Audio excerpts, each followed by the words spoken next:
I have 064 fever. Neighbors!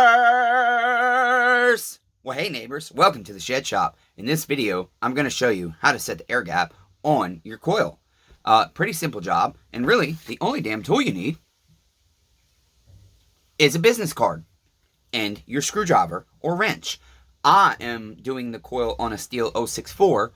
That's why I did that. And come on over to the channel if you're new and go to the 064 fever lot.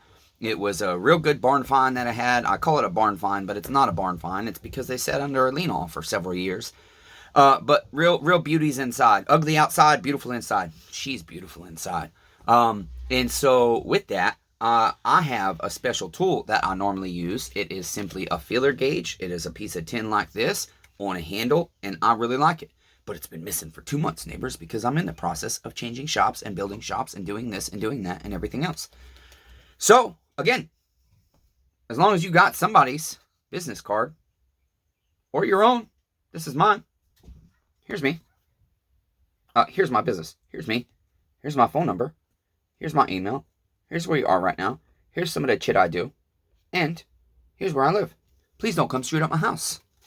With that, I'm going to turn you down to the bench, and I'll show you how to do this job real quick, neighbors. Okay, so here we are. Real simple job. We got our 2 coil bolts.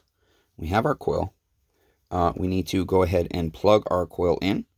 You will have variances based on what kind of saw you're working on, but your air gap on pretty much every chainsaw, 0 to 0, 20 thousandths of an inch, is going to be a safe bet for you. We will put our coil wire in there. Hopefully. She's a tight one. Okay, we'll work that in a minute. But turn your magnet away from your saw. And then on this saw, our ground wire goes to the top. And you're going to have a bolt with one washer and a bolt without usually.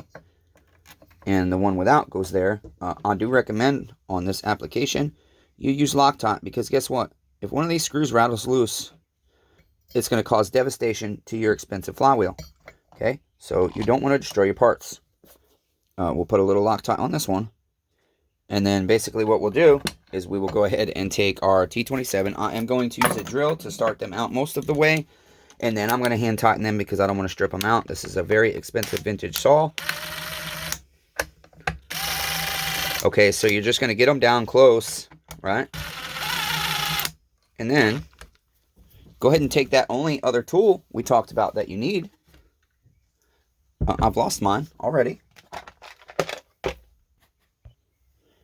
Here's the only tool you need to set your air gap, neighbors. You will take that, place it in between your coil and your flywheel. Again, our coil is not tightened, our flywheel is. And then you're going to go ahead and turn your flywheel until your magnet side is turned towards your coil. And what that will do is that will attract the coil iron to the coil itself, and then the business card keeps them separated by 20 thousandths of an inch. Now, if your business card is worn out, go ahead and get a new one. Okay, because you don't want it too tight. And then I'm going to snug these the rest of the way up with my drill. And then I'm going to hand tighten them to Guten tight. Depending on what we're working on, I know most guys do not use, I always do that. You got to kind of hold that in place sometimes. Most guys do not use a torque wrench for this kind of stuff when they're working on chainsaws. They don't usually torque anything down unless it's like a warranty at a shop.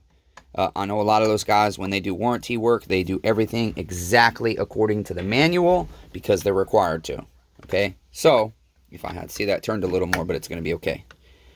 And there we are. That's it. And then sometimes you can pull that right out, and sometimes when it's in there, you might have to go ahead and turn your flywheel. And then we're just going to look, and we want to make sure we have a nice gap there and there where our iron touches our coil. And it does appear so. So that's going to be it, neighbors. Pretty simple job. That's how you set the air gap on your chainsaw. Until next time, be kind to one another. Everyone's facing a battle. Here's some more videos for you. Click on one that you think you'll like.